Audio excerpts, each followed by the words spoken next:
بسم اللہ الرحمن الرحیم نحمده ونصلی علی رسولہ الکریم۔ تاریخ اسلام میں خلافت راشدہ اور خلافت راشدہ میں حضرت علی رضی اللہ تعالیٰ عنہ کے حالات ختم ہو گئے۔ صرف ایک خلاصے کے طور پر آج کچھ باتیں بیان کریں گے۔ حضرت علی رضی اللہ تعالیٰ عنہ کی زندگی دو حصوں میں تقسیم ہے، ایک ولادت تا خلافت، دوسرا خلافت تا وفات، دونوں بیان ہوگا۔ آگے حضرت علی رضی اللہ تعالیٰ عنہ کی خلافت 4 سال 8 ماہ 22 دن یہ عرصہ ہے۔ حضرت علی رضی اللہ تعالیٰ عنہ کے اس دور میں 3 باتیں ہیں۔ ایک تو ہے دور خلافت، یعنی اس دور میں کیا کیا واقعات پیش آئے، پھر خلافت کا نظام کیا تھا، اور ایک اہم بات اس میں مختصراً میں بیان کروں گا تکرار کے طور پر، ورنہ بیان کر چکا ہوں، مشاجرات صحابہ پر۔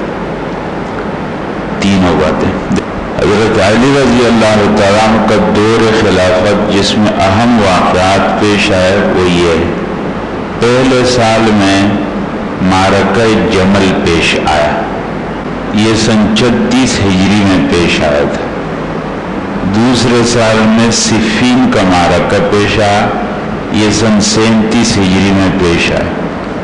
اور تیسرے سال میں ایک فتنہ کھڑا ہوا خوارج کا، یہ سن 38 ہجری میں ہوا۔ چوتھے سال میں اہل شام سے کچھ جھڑپیں رہی سن 39 میں، اور 5واں سال اور سن 40 اس میں ایک تو اہل شام سے صلح ہو گئی، اور اسی میں حضرت علی رضی اللہ تعالیٰ عنہ کی شہادت بھی ہوگی۔ یہ حضرت علی رضی اللہ تعالیٰ عنہ کا دور جس میں اہم واقعات پیش آئے، یہ سب بیان ہو چکے ہیں۔ اب ہے نظام خلافت کی۔ لوگ یہ سمجھتے ہیں کہ حضرت علی رضی اللہ تعالیٰ عنہ کے دور میں سوائے جھگڑوں کے اور کچھ نہیں ہوا، اور ان کے دور میں امت کے لیے کوئی خاص سبق نہیں، یہ بات غلط ہے۔ حضرت علی رضی اللہ تعالیٰ عنہ کا دور باوجود اتنی مشکلات کے امت کے لیے ایک بہترین سبق ہے، اور حضرت علی رضی اللہ تعالیٰ عنہ اس امت کے بہت بڑے نمونہ قسم کے آدمی، امت ان کو اپنے سامنے رکھ کر اپنی بہترین زندگی گزار سکتی۔ ایک تو ہے نظام تعلیم و تربیت۔ حضرت علی رضی اللہ تعالیٰ عنہ جب خلیفہ بنے تو انہوں نے اپنی حیثیت فقط ایک حکمران کی نہیں رکھی جو صرف حکم کرتا ہے، بلکہ وہ عین حکمرانی کے وقت میں اس امت کے مربی اور مصلح بھی تھے، اور انہوں نے اپنی خلافت کے اندر رسول اللہ صلی اللہ علیہ وسلم اور حضرات شیخین کی ترتیب اور ان کے انداز کو اپنے سامنے رکھا۔ اس لیے وہ بازار میں بھی گھومتے پھرتے تھے، اور اپنے جو ان کے گورنر لوگ ہوتے تھے ان کی نگرانی، ان کا احتساب بھی کرتے تھے، اور تعلیم و تربیت کے حوالے سے وہ بہت ہدایات بھی دیا کرتے تھے۔ حضرت علی رضی اللہ تعالیٰ عنہ کے تعلیم و تربیت کے وہ جملے آج تک کتابوں میں موجود ہیں، ہدایت سے، نصیحت سے بھرے ہوئے جملے، حکمت سے۔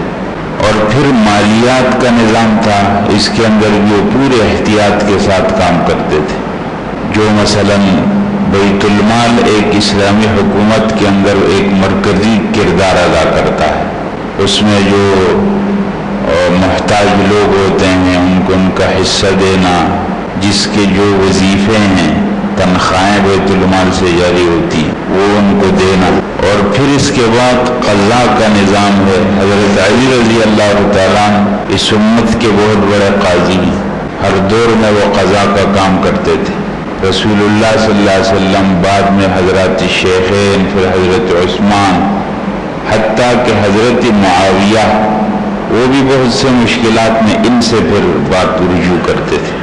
اور حضرت معاویہ رضی اللہ تعالیٰ عنہ کے سامنے ایک مرتبہ حضرت علی کے ایک ساتھی نے، جن کا نام حضرت زرارہ ابن زمرہ ہے، حضرت معاویہ نے ان سے پوچھا ایک مرتبہ کہ علی کا حال بیان کرو، علی کیسے آدمی تھے؟ تو انہوں نے کہا کہ میں نہیں بیان کر سکتا، مجھے خطرہ ہے آپ سے، آپ ناراض ہو جائیں گے میں ایسی باتیں کروں گا اور آپ برداشت نہیں کر سکیں گے اس کو. تو حضرت معاویہ نے کہا کہ آپ بیان کریں، آپ کوئی خطرہ نہ رکھیں. تو اس وقت حضرت زرارہ نے پھر حضرت علی کے حالات شروع کیے. فرمایا علی بہت بے تکلف اور سادہ قسم کے آدمی تھے، اور علی کا اللہ سے بڑا مضبوط تعلق تھا. جب رات کا اندھیرا چھا جاتا اور علی کھڑے ہو جاتے مصلی پر، تو علی ایسے روتے تھے اللہ کے سامنے جیسے ان کے دل میں درد ہے کچھ. اور پھر وہ دنیا کو مخاطب کر کے فرماتے تھے، اے دنیا تو مجھے دھوکہ دینے چلی ہے، میں نے تجھے ایسی طلاق دے دی ہے کہ تیرا نام بھی نہیں لوں گا. اور پھر فرماتے تھے، ہائے کتنا دور کا سفر ہے، راستہ کتنا وحشتناک ہے، اور سامان سفر بھی کچھ نہیں. رات اس انداز میں گزارتے تھے اور وہ اپنے ساتھیوں کے ساتھ بے تکلف تعلق رکھتے تھے. ان کے حالات بیان کیے. جب وہ اس بیان سے فارغ ہوئے، کہتے ہیں حضرت معاویہ اس تذکرے کو سن کر اتنا روئے کہ ان کی داڑھی تر ہو گئی. تو حضرت علی رضی اللہ تعالیٰ عنہ اللہ سے ڈرنے والے اور اس امت کے بہت بڑے عالم آدمی، قضاء کے نظام میں خاص طور پر ان کے فیصلے حضرت عمر کے دور میں، پھر حضرت عثمان، پھر سب ادوار میں قضاء کا ایک نظام، قاضی اس کو مقرر کرتے تھے حضرت معاویہ پہلے بھی اور اپنے دور میں بھی، کہ جو صحیح عالم آدمی ہوتا تھا. اچھا پھر حکومت کا جو نظام ہے، یہ اختلافات کو جب ہم پڑھتے ہیں تو ہم سمجھتے ہیں کہ کیوں اختلافات ہو گئے. حضرات آپ دیکھیں کہ حضرت علی رضی اللہ تعالیٰ عنہ جب خلیفہ ہیں تو کتنے علاقے کے حکمران، یعنی آج تو کئی ملک اس خلافت میں آتے ہیں. حضرت علی رضی اللہ تعالیٰ عنہ جس علاقے اور جس ایریا کے وہ خلیفہ تھے، ایک طرف تو وہ یہ مکران تک پہنچ گیا تھا، بلوچستان، سندھ کے اندر بھی وہ آ گئے تھے، کابل تک ایک طرف، تیسری طرف تو وہ قبرص تک پہنچ گئے تھے، اور چوتھی طرف شام کے اندر تو وہ لیبیا اور طرابلس، سوڈان، یہ سب علاقے اس کے، اتنا بڑا علاقہ. اس سب کے اندر پھر اختلافات ہو گئے اور اس کی ایک وجہ بن گئی.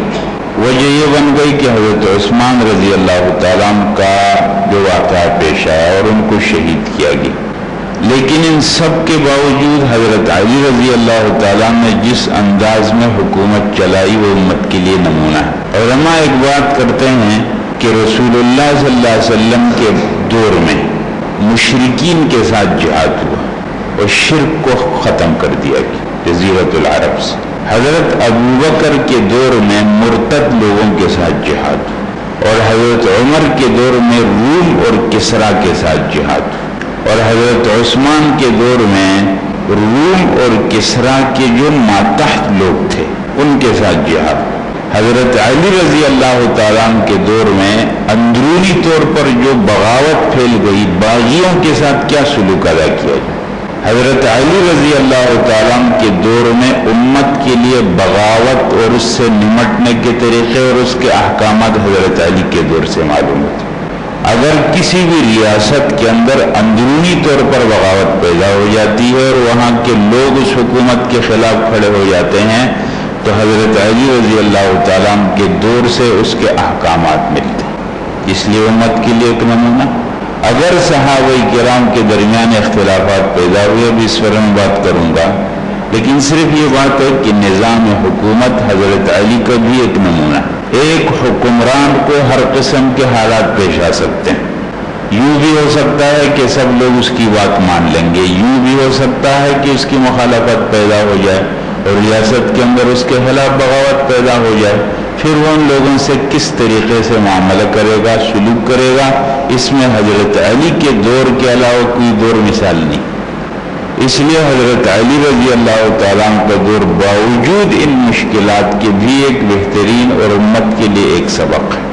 اب یہ مشاجرات صاحب حضرات میں یہ اس لیے دہرا رہا ہوں، ورنہ میں بیان کر چکا ہوں، میں اس لیے دہرا رہا ہوں کہ میں بہت سے لوگوں سے یہ باتیں سنتا ہوں کہ وہ جو صرف اردو کی تاریخ پڑھتے ہیں، وہ یہ کہتے ہیں کہ تاریخ ہم نے پڑھی ہے، تاریخ میں کیا باتیں لکھی، وہ صحابہ کرام سے بدظن و بدگمان ہو جاتے۔ اچھا، کوئی کہتا ہے ہم تو تاریخ پڑھتے ہی نہیں، ہم تاریخ اس لیے نہیں پڑھتے کہ ہم پڑھ نہیں سکتے، کیوں اس میں ایسے واقعات ہیں کہ ہم بدگمان ہونا پڑے۔ اب ان باتوں کا نتیجہ یہ نکلا کہ مسلمان لوگوں میں یہ حوصلہ ہی نہیں ہے کہ وہ اپنے بڑوں کی تاریخ پڑھ سکیں، اور ان کے بڑوں کی تاریخ ایسی گڑبڑ ہے کہ وہ نہیں پڑھ سکتے۔ تو اس کا تو مطلب یہ ہو کہ ہمارے بڑے غلط ہو، نعوذ باللہ۔ اس لیے حضرات ایسی بات نہیں، اس لیے میں یہ باتیں دہرا رہا ہوں آپ کے سامنے۔ ہم تاریخ پڑھیں گے انشاءاللہ، میں آپ کے سامنے بیان کروں گا، پورے حوصلے کے ساتھ بیان کروں گا، اور جو غلط حقائق کو درج کیا گیا ان غلط کو الگ کریں گے۔ ہمارے بڑے بہت پاک لوگ گزرے ہیں، وہ بہت اونچے لوگ ہیں، بہت اونچے کردار کے لوگ ہیں، ان کے اختلاف میں بھی اس امت کے لیے سبق ہے، انہوں نے اختلاف بھی للہیت کی بنیاد پر کیا ہے، کوئی دنیاوی اغراض اور مفادات بیچ کے اندر نہیں آئے۔ یہ باتیں انشاءاللہ میں بیان کروں، اس لیے میں دہرا رہا ہوں آپ کے سامنے۔ ایک بات یہ ہے کہ واقعات کی حقیقت کیا۔ حضرات بڑے واقعات تین آتے ہیں، ایک واقعہ جمل کا ہوا، ایک واقعہ صفین کا ہوا، اور ایک واقعہ تحکیم کا ہوا۔ جمل کا واقعہ پیش آیا تھا جس میں ایک طرف حضرت عائشہ، حضرت طلحہ، حضرت زبیر تھے، اور دوسری طرف حضرت علی تھی۔ اختلاف اس بنیاد پر پیدا ہوا کہ حضرت عثمان کا قصاص لینا چاہیے، اور حضرت عثمان کو جن لوگوں نے مارا ہے ان سے بدلہ لینا۔ جمل اونٹ تھا جس پر حضرت عائشہ سوار تھی، اور اسی پر سوار ہو کر وہ بصرہ گئی تھی، اور امت کے وہ لوگ ان کے ساتھ تھے۔ اسی کی وجہ سے اس واقعے کا نام جمل کا واقعہ پڑ گیا، جمل کا معنی ہو۔ اب یہ دو فریق کا اختلاف ہوا، مطالبہ کیا تھا؟ حضرت علی فرماتے تھے پہلے بیعت، بعد میں ان ظالموں کو تلاش کر کے ان سے بدلا، پہلے بیعت کر کے خلافت کا نظام مضبوط۔ وہ کہتے تھے نہ، پہلے قصاص ہو جائے بعد میں ہم بیعت کریں۔ حضرت علی رضی اللہ تعالیٰ امت کے مفاد میں بیعت کو مقدم سمجھتے تھے، قصاص کو اس کے بعد دوسرے نمبر پر۔ وہ حضرات امت کے مفاد میں قصاص کو پہلے، بیعت کو بعد میں تھے۔ رائے کا اختلاف ہو سکتا ہے حضرات، آج بھی ہم دیکھتے ہیں اپنی کتنے مسائل میں ہم ایک طرف دیکھتے ہیں، دوسرے دوسری طرح۔ ضروری تو نہیں ہے کہ دو آدمی ایک ہی نظر سے ایک بات کو دیکھیں، اختلاف ہو سکتا ہے۔ یہ اختلاف تھا اس بنیاد پر، اس میں بیچ میں کوئی جھگڑا نہیں تھا کہ وہ حضرت علی ان کو منظور نہیں تھے خلیفہ کی حیثیت سے، حضرت علی ان کو منظور تھے۔ حضرت علی کے دور میں خلافت کے لیے ان سے زیادہ اہل کوئی نہیں تھا، حضرت علی ہی اس وقت سب سے افضل آدمی تھے۔ بیچ میں سبائی لوگوں نے گڑبڑ اور جھگڑا کرا تھا۔ جمل کے میدان میں جو معرکہ ہوا سبائی لوگوں کی گڑبڑ کی وجہ سے، اس لیے بعد میں آپس میں مل گئے، اور دونوں فریق اس واقعے کو یاد کر کے روتے تھے۔ حضرات ہم کہتے ہیں اتنے بڑے لوگ اور اتنے لوگوں نے بیچ میں کرا دیا، فتنہ کوئی مشکل تو نہیں۔ رسول اللہ صلی اللہ علیہ وسلم کے دور میں فتنہ باز لوگوں نے فتنہ کرا دی، حضرت عائشہ پر زنا کی تہمت لگا، اور کتنے واقعات میں ایسا ہوا کہ فتنہ ہوا، یہودی لوگوں نے جھگڑا کرانے کی کوشش کی، منافق لوگ آپ علیہ السلام کے پیچھے نماز پڑھتے تھے، آپ علیہ السلام کو قتل کرنے کی انہوں نے سازش کی، کتنے واقعات ہوئے۔ فتنہ بیچ میں بالکل نہ ہو جائے یہ تو ہو نہیں سکتا حضرت۔ تو یہ جو جمل کا واقعہ ہوا ہے اس میں دونوں جانب ہمارے بڑے، حضرت علی ہمارے بڑے، حضرت عائشہ ہماری ماں، اور حضرت طلحہ اور زبیر ہمارے بڑے۔ اخلاص کی بنیاد پر، للہیت کی بنیاد پر، ایک حق کے اظہار کے لیے دونوں سامنے آئے تھے، اور وہ جھگڑے کی نیت سے نہیں آئے تھے، اور بیچ میں فتنہ باز لوگوں نے جھگڑا کرا دیا، اور پھر جھگڑا بھی کرایا، اور امت کے سامنے واقعے کو غلط بھی پیش کر دیا تاکہ امت ان سے بدظن ہو جائے۔ کہا کہ 15,000 لوگ مر گئے اس میں، حضرات میں نے بیان کیا تھے ہو نہیں سکتا. ایک دن کی بھی لڑائی نہیں ہے, 15,000 اس میں مر گئے. تو اس میں کوئی توپ چل رہے تھے کہ اس میں ٹینک چل رہے تھے, کوئی بم اس میں پھٹ رہے تھے کہ 15,000 آدمی اس میں مر گئے, چند سو کی تعداد میں لوگ. کیونکہ ہر ایک اعلان بھی کر رہا تھا کہ ہاتھ مت اٹھاؤ, کوئی واپس ہو جائے اس کو کچھ مت کہو, کوئی زخمی ہو جائے اس کو کچھ مت کہو. اس لیے جیسے اونٹ پر اس قرآن کو اٹھایا گیا, بصرہ کے قاضی نے, کعب بن سوار نے فوراً جم رک, تو یہ غلط واقعات بیان ہو. یہ جمل کا واقعہ صفین کے معرکے میں حضرت علی رضی اللہ تعالیٰ عنہ شام گئے. اب حضرت علی کیوں گئے؟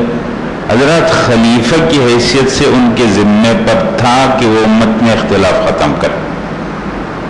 خاموش تماشائی بن جانا اور جو کچھ ہو رہا ہے اس کو ہونے دینا, یہ خلیفہ کی ذمہ داری نہیں, ان کے ذمہ تھا. وہ گئے, وہاں پر وہ کافی عرصہ رہے. دونوں طرف سے تبادلہ بھی ہوا, سفارت بھی, لوگ بھی گئے آئے گئے, معاملے کو سلجھانے کی کوشش کی گئی. لیکن یہاں بھی وہی فتنہ باز لوگ اپنا فتنہ کرتے رہے اور اس واقعات کو ٹھیک طرف جانے نہیں دی.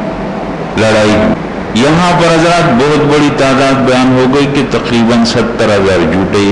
یہاں پھر وہی اعلان ہو رہے تھے کہ لڑائی نہ کی جائے, کسی پر ہاتھ نہ اٹھایا جائے, کوئی بھاگ جائے تو اس کا پیچھا نہ کیا جائے, زخمی ہو جائے تو اس کو کچھ نہ کہا جائے. صلح کی کوشش میں دونوں تھے. آخر دونوں تحکیم پر راضی ہو گئے. اب تیسرا واقعہ, یہ آواز اٹھائی گئی کہ اگر یہ اس طرح ایک دوسرے کو ماریں گے تو ہماری سرحدیں کمزور ہو جائیں گی. روم و کسریٰ اب تک ہمارے پڑوس میں بیٹھے انتظار کر رہے ہیں کہ مسلمان ذرا کمزور ہو جائے تو ہم بڑھ جائیں. یہ آواز لگائی گئی تو پھر بیچ میں دو لوگوں کو حکم بنایا گیا, ثالث بنایا گیا کہ یہ بیچ میں بیٹھ کر کے فیصلہ کرے. حضرت علی کی طرف سے ابو موسیٰ اشعری اور حضرت معاویہ کی طرف سے عامر بن العاص. یہ دونوں بہت اونچے لوگ ہیں. حضرت ابو موسیٰ اشعری کے بارے میں تاریخ میں حضرات اردو کتابوں میں لکھا گیا کہ یہ بہت سادہ قسم کے آدمی تھے. اور حضرت عامر بن العاص کے بارے میں جب واقعہ یہاں پہنچتا ہے اور تحکیم کے واقعے کو جب بیان کیا جاتا ہے تو کہتے ہیں عامر بن العاص تو بہت مکار اور عیار قسم کے آدمی تھے, نعوذ باللہ. میں آپ کو کہہ رہا ہوں کہ تاریخی واقعات کی کوئی سند نہیں. یہ واقعہ کس نے کس سے سنا, کس نے کس سے سنا, اس کا چشمدید گواہ کون ہے اس کے اندر نہیں. ان واقعات میں اکثر کو آپ دیکھیں گے حضرات کے بیچ میں آئے گا ابو مخنف. ابو مخنف ایک آدمی ہے ان واقعات میں, کٹر رافیزی ہے, وہ صحابہ کرام کا دشمن ہے. اب ایک طرف ہم قرآن کے ٹھوس نصوص کو دیکھتے ہیں, جو قرآن کہتا ہے اولئک هم الراشدون, یہ ہدایت والے لوگ. قرآن کہتا ہے اولئک هم الصادقون, یہ سچے لوگ ہیں. قرآن کہتے ہیں اولئک هم المفلحون, یہ کامیاب لوگ ہیں. قرآن کہتے ہیں رضی اللہ عنہ ورضوا, اللہ سے راضی, اللہ سے راضی. ایک طرف قرآن کریم کے یقینی اٹل اور ٹھوس نصوص, اور دوسری طرف ابو مخنف رافیزی کی روایت. ہم تو بہت آسانی سے رد کر دیں گے, ہم کو کوئی مشکل بھی نہیں. تاریخ کے ان واقعات کو غلط کہنا میں ہم کو ذرا بھی تعامل نہیں ہے, بالکل آسانی سے ہم کہہ دیں گے غلط ہے. ایک طرف قرآن کے نصوص ہے, دوسری طرف یہ باتیں بے سند. اس لیے صحابہ کرام سے ہماری عقیدت بنی ہے قرآن کریم کے ٹھوس نصوص کے نتیجے میں, اور ہم صحابہ کرام کی عقیدت مند ہے رسول اللہ صلی اللہ علیہ وسلم کی اس صحبت اور آپ علیہ السلام کے ارشادات کے نتیجے میں. تو ابو مخنف راوی کیا کرے گا بیچ میں, کچھ بھی نہیں ہوتا. ہماری عقیدت برقرار رہے گی اپنی جگہ. تحکیم کے واقعہ کیا ہوا کہ جب دو حکم جمع ہوئے تو یہاں پر کہا گیا کہ جب یہ دونوں جمع ہوئے تو حضرت عامر بن العاص نے پوچھنا شروع کیا ابو موسیٰ اشعری سے, بتاؤ کیا کرنا چاہیے, یہ امت میں تو اختلاف پیدا ہو گیا. تو ابو موسیٰ اشعری نے کہا میری رائے ہے کہ دونوں کو ہٹا دیا جائے. حضرت علی کو بھی حضرات ان دونوں کو یہ اختیار تو نہیں تھا. خلیفہ کو ہٹا دینا کا کس کو اختیار؟ ابو موسیٰ اشعری نے کہا بس ہم اس کو ہٹا دیتے ہیں, میں اعلان کرتا ہوں میں نے علی کو ہٹا دی. حضرت عامر بن العاص کھڑے ہوئے, کہا ابو موسیٰ اشعری کی بات تم نے سن لی, انہوں نے علی کو ہٹا دیا اور میں معاویہ کو برقرار رکھتا ہوں, تو بس آج کے بعد معاویہ امیر. حضرات یہ واقعہ یوں بیان ہوا اور پھر اس پر تبصرہ کیا گیا کہ اصل میں ابو موسیٰ اشعری بہت سادہ قسم کے آدمی تھے اور عمرو بن العاص بہت عیار قسم کے. جھوٹا قصہ اور اس پر تبصرہ یہ دونوں غلط، دونوں جمع ہوئے، دونوں اپنے دلائل کی روشنی میں جس بات کو حق سمجھتے تھے انہوں نے وہ بات کی. ابو موسیٰ اشعری نے پورا سوچ سمجھ کے بعد حضرت عمرو بن العاص کو کہا آپ کو یہ بات ماننی چاہیے، علی کی خلافت کو مضبوط کرو، پھر ساری باتیں بن جائیں گی. عمرو بن العاص نے کہا نہیں، پہلے قصاص کا مسئلہ حل ہونا چاہیے، وہ حل ہوگا تو ہم بیعت کر لیں گے. نہیں بات حل ہوئی، واپس ہو گئے اسی حالت. یہ تو ہے اثر، اس میں غلط بیانی کتنی شامل ہو. اچھا پھر واقعات کی تحقیق ہوتی ہے اصول کی روشنی میں. آپ تاریخ پڑھ لیں، تاریخ دان لوگ، ہم اپنے معاشرے میں دیکھتے ہیں حضرات، ایک واقعہ ہوتا ہے، اس واقعے کو میں بیان کرتا ہوں اور طرح، آپ بیان کرتے ہیں اور طرح. کیوں؟ میں اپنا ایک ذہن رکھتا ہوں اور میں اپنے ماحول کے حساب سے یہ دو فریق کا جو واقعہ ہوا اس میں ایک فریق کو ٹھیک کر کے ہم اخبارات میں نہیں دیکھتے حضرات. جو اخبار جس پارٹی کا اخبار ہے اس واقعے کو اس انداز میں بیان کرے گا جس میں ان کی پارٹی تو بالکل ٹھیک ہے، یہ دوسرے والے نے تو غلط کیا، اور دوسرے اخبار میں دیکھو واقعہ بالکل الٹ ہو جائے. اس لیے اگر کوئی تاریخی قصہ ہمارے سامنے آتا ہے تو اصول کی روشنی میں اس کی جانچ پڑتال ہونی چاہیے، تحقیق ہونی چاہیے. اور تحقیق میں بنیادی بات یہ ہے کہ صحابہ کرام کو اللہ تعالیٰ نے ایمان کا معیار بتایا، فَإِنْ آمَنُوا بِمِثْلِ مَا آمَنْتُمْ بِهِ اور آمِنُوا كَمَا آمَنَ النَّاسِ. تو جب اللہ ایک طرف یہ بات کرتا ہے اگر اس قسم کی بات آتی ہے تو ان کو نصوص پر پیش کرنا چاہیے. اگر پیغمبر کے بارے میں کوئی اس قسم کی بات کرے تو ہم نصوص پر پیش کریں گے. اس ہمارے پاس ترازو موجود ہے، ہمارے پاس معیار موجود ہے، تواتر موجود ہے، ہم اس کے سامنے پیش کر دیں گے. فوراً کسی واقعے کو مان لینا اور اس واقعے کے نتیجے میں فوراً ذہن بنا. حضرات مودودی صاحب سے یہی غلطی ہو گئی، انہوں نے تاریخ میں لکھ دی حضرت عثمان کے بارے میں، حضرت معاویہ کے بارے میں ایسی باتیں لکھ دی، اور کہاں سے لکھی؟ ابو مخنف راوی. تو یہ تو غلط بات ہے. صحابہ کرام پر اگر کوئی بات آتی ہے ہم رد کر دیں گے تاریخ کی ان باتوں، کوئی بھی ہو، کوئی مشکل نہیں ہے رد کرنا اس کا. اس لیے تاریخی واقعات کی جانچ پڑتال ہونی چاہیے، اور ان تاریخی واقعات کے نتیجے میں کوئی غلط ذہن بنا لینا، کوئی غلط نظریہ بنا لینا یہ ٹھیک نہیں. آخری بات کیا ہے کہ جب ان واقعات کو بیان کیا جاتا ہے تو اس میں حوالے کیا چلتے ہیں. میں نے بیان کیا آپ کے سامنے، اس میں ایک تو ابو مخنف راوی آتا ہے، واقعی سیف ابن عمر تمیمی اس کو نقل کرنے والے یہ لوگ. اور پھر جو کتابیں ہیں وہ کتابوں میں نے آپ کے نام الامام والسیاسہ ابن قتیبہ کی، اس کتاب کے بارے میں یہ بات کہی جاتی ہے کہ اس میں روافظ نے گڑبڑ کر دی. نہج البلاغہ روافظ کی کتاب، کتاب الغانی یہ ایک قصہ کہانیوں کی کتاب، یعقوبی مسعودی روافظ ہے. مستشرقین آپ جانتے ہیں یہود اور نصارہ کے وہ لوگ جو ہمارے اسلامی علوم کو پڑھتے ہیں لیکن ذہن اپنا رکھتے ہیں، عینک اپنی لگاتے ہیں، اور وہ ایسی بات دیکھتے ہیں کہ کہاں ہم کو انہی کے اندر سے اسلام کے خلاف کوئی بات مل جائے. اور جب ان کو کوئی بات مل جاتی ہے وہ پھر یہ نہیں دیکھتے کہ یہ کمزور بات ہے یا کیسی بات ہے، فوراً اس کو اچھال دیتے. تو حضرات یہ جتنے واقعات اس انداز میں تاریخ کے اندر آ گئے ہیں کہ جس کو پڑھ کر کوئی آدمی صحابہ کرام سے بدظن اور بدگمان ہو جائے، ان کے پیچھے کوئی مضبوط حوالے نہیں اور ان کے پیچھے ٹھیک ارادے بھی نہیں. ان سب قصوں کے پیچھے کمزور حوالے اور غلط ارادے شامل. اس لیے جو ہمارے بڑے ہیں وہ ہمارے بڑے ہیں، اور اپنے سلف کے ساتھ اور اپنے بڑوں کے ساتھ ٹھیک تعلق ہونا چاہیے. قیامت کی نشانیوں میں یہ بات ہے کہ لوگ اپنے سلف صالحین پر بد زبانی کریں گے، ان کے بارے میں غلط باتیں کریں. وَلَعَنَ آخِرُ الْأُمَّةِ أَوَّلَ، امت کا آخری حصہ اول حصے پر لعن طعن شروع کر.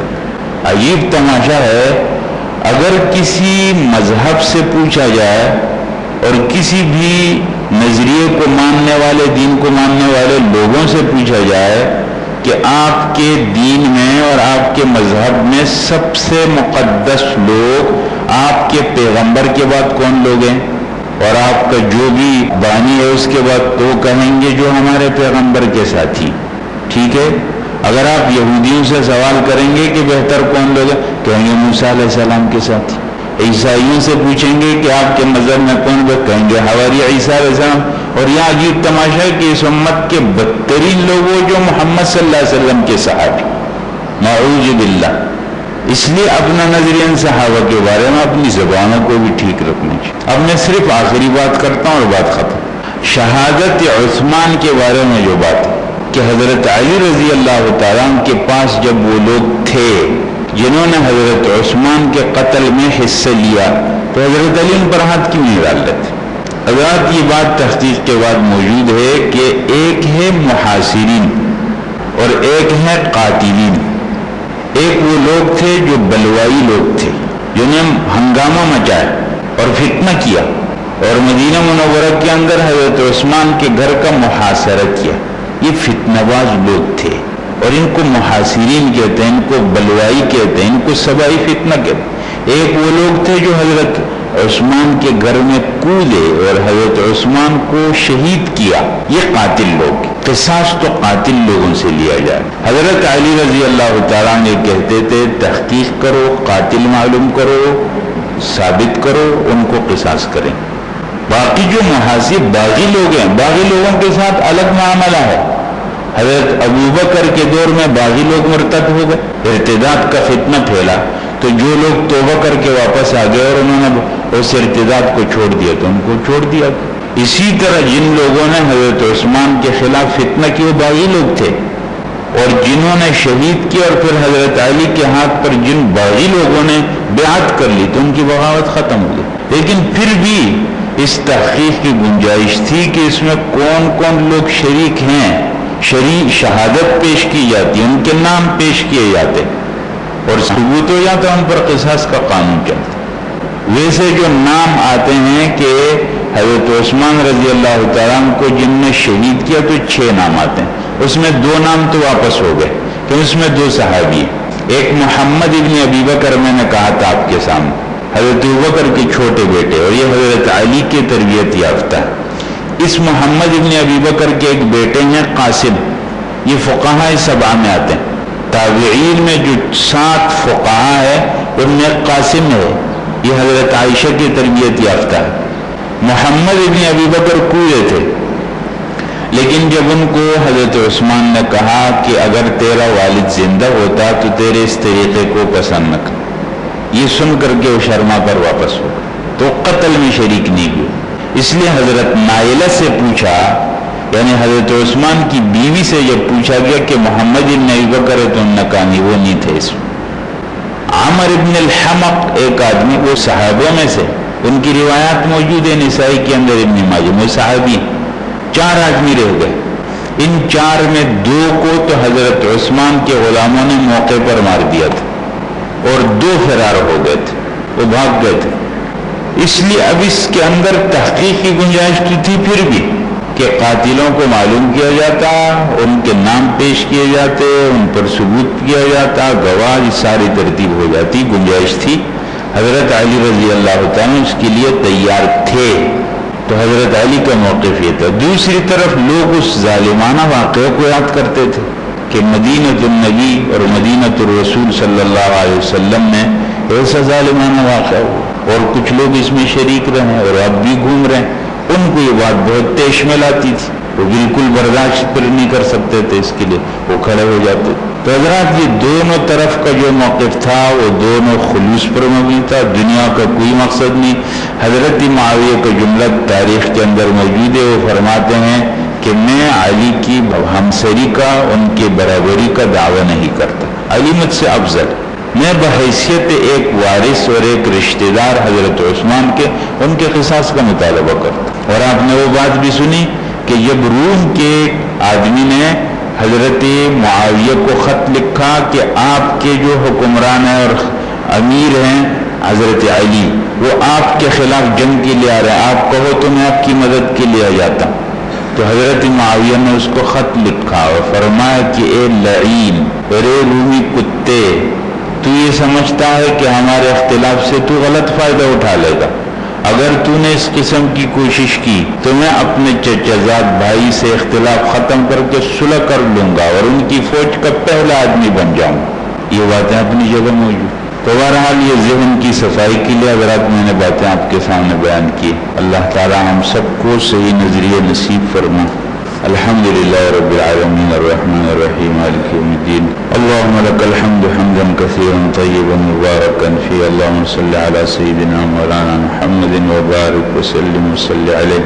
بیماروں کے لیے دعا فرما، اللہ تعالیٰ تمام بیماروں کو شفا نصیب فرما، پریشان لوگوں کی اللہ پریشانیاں دور فرما، اللہ سب کی جائز حاجتیں پوری فرما، اموات المسلمین کی اللہ مغفرت فرما، پوری امت کی حالت پر اللہ تعالیٰ رحم فرمائے، ہمارے شہر ملک اور پورے عالم اسلام پر اللہ تعالیٰ خصوصی فضل و کرم فرمائے، سب کو اللہ تعالیٰ حق پر، دین پر، سچ پر استقامت نصیب فرمائے، ہر قسم کے شر سے، فتنے سے اللہ سب کی حفاظت فرمائے۔ ربنا آتنا فی الدنیا حسنہ وفی الآخرۃ حسنہ وقنا عذاب النار۔ سبحان ربک رب العزة عما یصفون، سلام علی المرسلین۔